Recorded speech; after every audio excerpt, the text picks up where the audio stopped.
Hello, I'm Jamie and welcome back to my channel. Today I'm going to be talking about the act of binge watching, which I am sure you are very familiar with.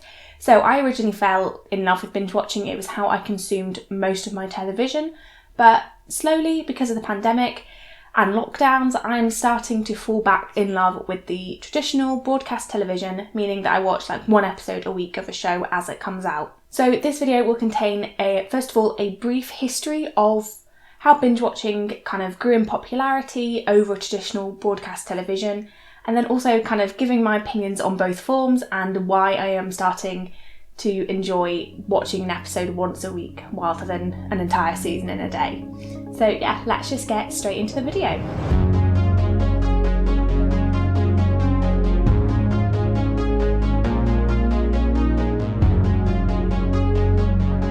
So early traditional broadcast television meant that programmes had to be on a specific day at a specific time. So if you missed it, you missed it. For whatever reason, if you weren't available at that specific time, then you missed that episode of the television show. So this was mainly because early television lacked recording technology. So television shows were kind of filmed and broadcast live. So also this meant that if a mistake was made in the performance, then the mistake would be broadcast.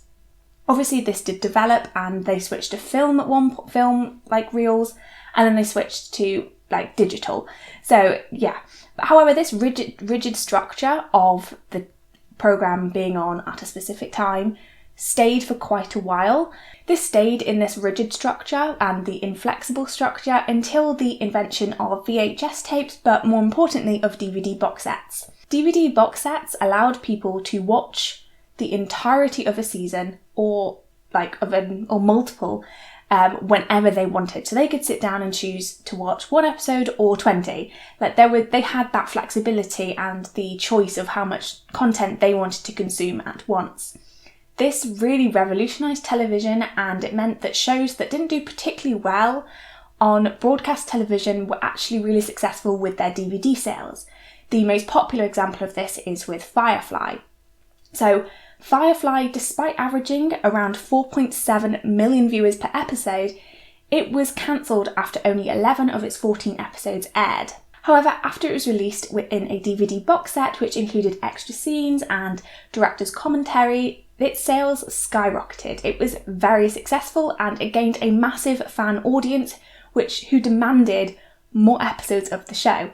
Unluckily, they were unsuccessful in getting more episodes, but they did get a film. So yeah, this just shows how the freedom of watching a show whenever you wanted actually benefited a lot of TV shows. So people were losing that flexibility because of changings of work hours, people working a bit longer. They were perhaps unable to sit down at that specific time to watch a show. It also meant that if there was clashes in broadcasts, then it wasn't as much of a big deal because then people would buy the box set if they really wanted to watch the TV show. TV networks then decided to create on-demand services like we see with BBC iPlayer or All4 and ITV Hub. This allows audiences to rewatch episodes or catch up if they simply just missed one episode and then watched it online before the next episode aired, or if they wanted to watch the entire show again, all for the first time. Netflix then came along and truly capitalised on this trend and released digital box sets of kind of shows online, so people could just pay for a service and then watch it online. Netflix noticed, probably from their extensive algorithm, that people were tending to watch shows all at once rather than one episode a week. So when they then started to create their own original programmes, instead of releasing it once a week like they do on traditional broadcast television, they decided to release the entire series at once, giving people the freedom to choose when they wanted to watch it. And thus, binge watching became the norm. Obviously, this seems quite normal to us now, but in 2013, which was when their first original show, House of Cards, aired, it was revolutionary. It was brilliant. The act of binge watching was also emphasised by the increase in activity on fan sites and in fandoms on websites. So, for example, on Twitter or Tumblr, stuff like that, there'd be the threat of spoilers being released because the extreme fans of shows would watch them as quickly as possible and then start talking about it online. So other fans who then wanted to engage in that conversation needed to also watch the show as quickly as possible in an attempt to avoid spoilers as well.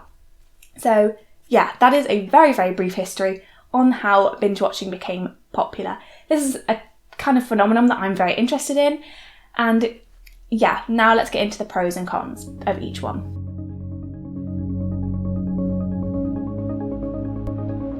So first of all, let's start with binge watching. So as you can probably tell, I absolutely love binge watching. The act of consuming a television show all at once and feeling like you're in that world that the TV show is taking place in is amazing. I absolutely love it.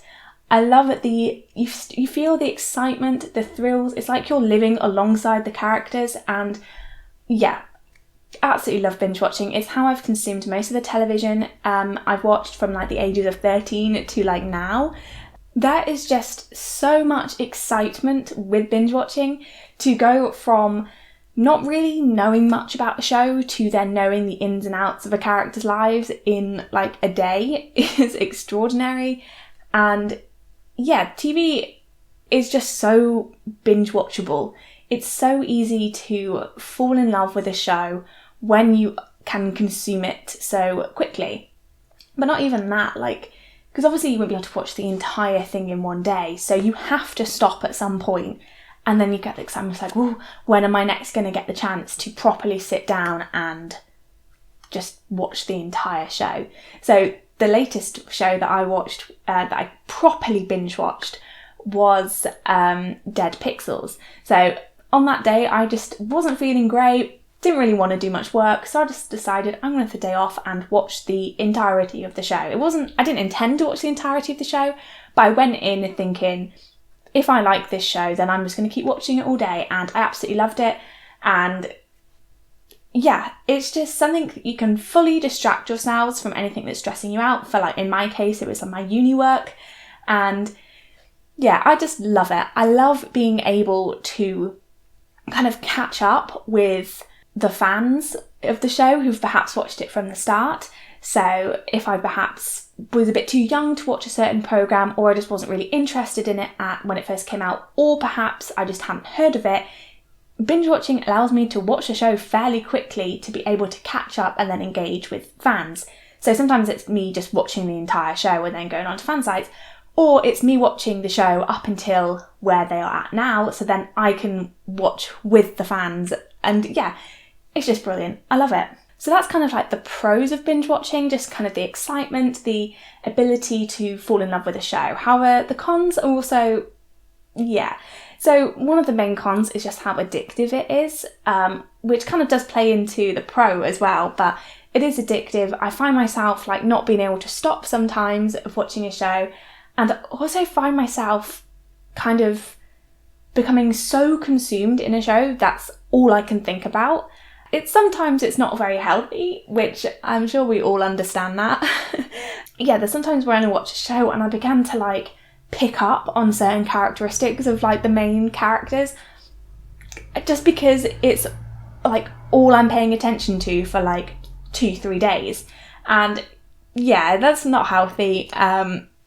Binge watching also means that the show is over so much quicker than it would be if you watched it once a week. Dead Pixels, I watched 2 seasons in a day, and even though that was amazing, I then had nothing else to watch after that. I felt so lost and empty after I'd watched the entire thing, because I was like, well, what am I going to do now? I've watched it all. So yeah, that is, I think, some of the main cons with it. But overall, I don't think I'm ever going to stop binge watching shows, especially if I have the option to.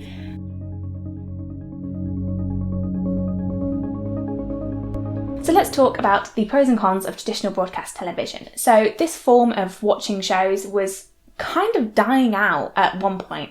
However, I definitely feel like it has been revitalised thanks to the pandemic, which is probably one of the only good things that's come out of the pandemic. So the pandemic really, really allowed me to appreciate sitting down at a specific time to watch a show, getting that excitement throughout the week, waiting till it's Thursday for Taskmaster and then Sunday for Line of Duty. Like, just the anticipation of what's going to happen is amazing.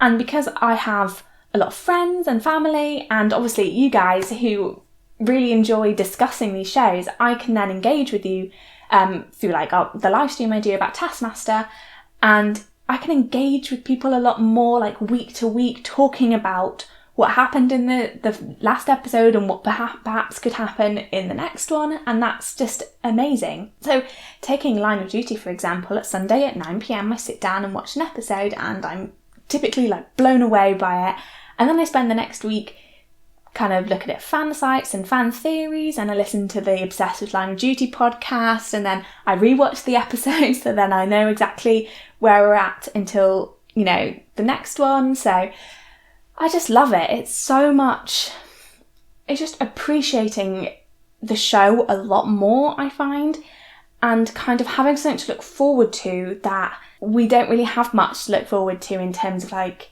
oh, I'm meeting up with this person like on Saturday and I'm going to the cinema on this day. Like, we don't have that at this point. Obviously we're going to gain that again, but it's so nice to just make an event out of watching a show. And I think that is something that you don't get with binge watching, at least not on kind of like a wide range. Because like, I know that I'm sitting down with like 8 million other people to watch Line of Duty every week, and I don't know how many, probably around the same for Taskmaster.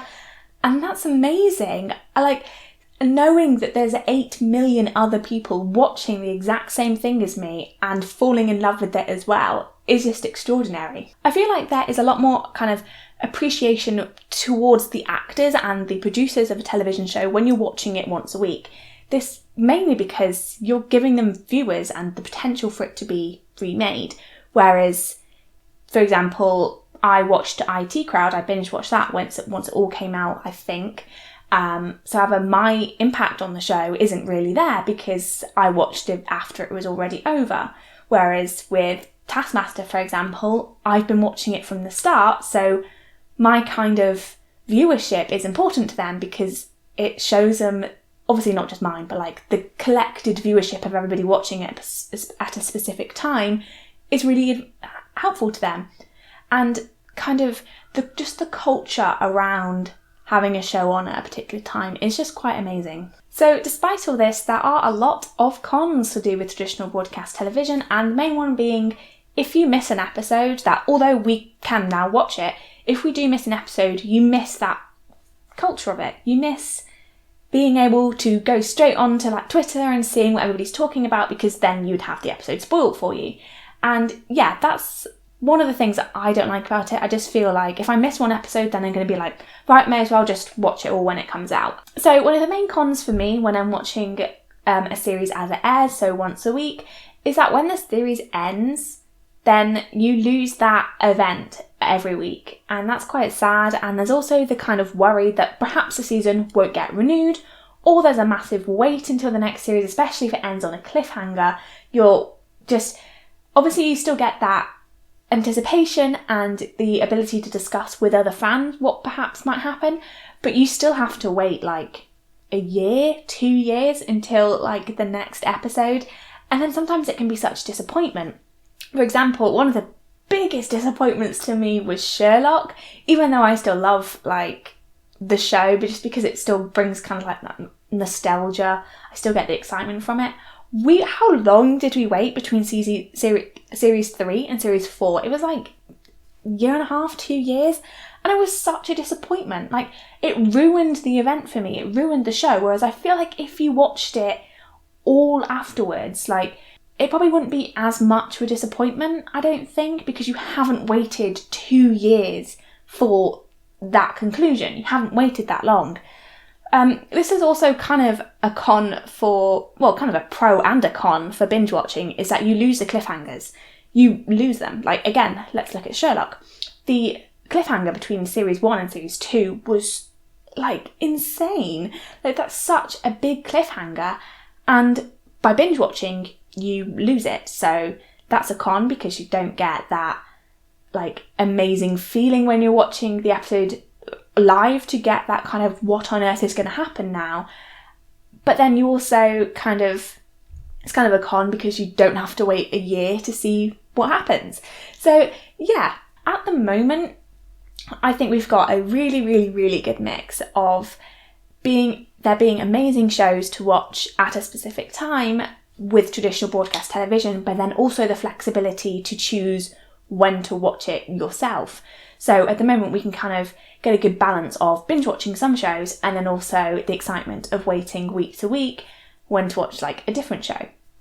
So yeah, and especially I mentioned this in one video, I can't quite remember, but Ghosts was actually released all at once on BBC iPlayer, but then once a week on BBC One. So people could then choose to either binge watch it all on iPlayer, which is what I chose to do, or watch it once a week. And both of those kind of figures of people either binge watching or watching one a week is good for their kind of viewership and making sure that the show is successful and has enough viewers to renew it. Because a lot of people kind of my age probably aren't available to watch on a certain time, but they are available to binge watch it. So yeah, I feel like we've got a good balance at the moment, but I'm really excited for traditional broadcast TV. I am so excited to watch a show, well, 2 shows I've got going on at the moment, once a week. It's amazing. I love it. And I feel like it's something that I really kind of dismissed for so long. And to be able to kind of just like feel so excited about something is amazing. So yeah, I think that's the end of the video. So let me know what you think. Which one do you prefer, binge watching or watching once a week? And kind of, has your opinion on stuff kind of changed because of the pandemic? Because obviously binge watching to me has also helped a lot.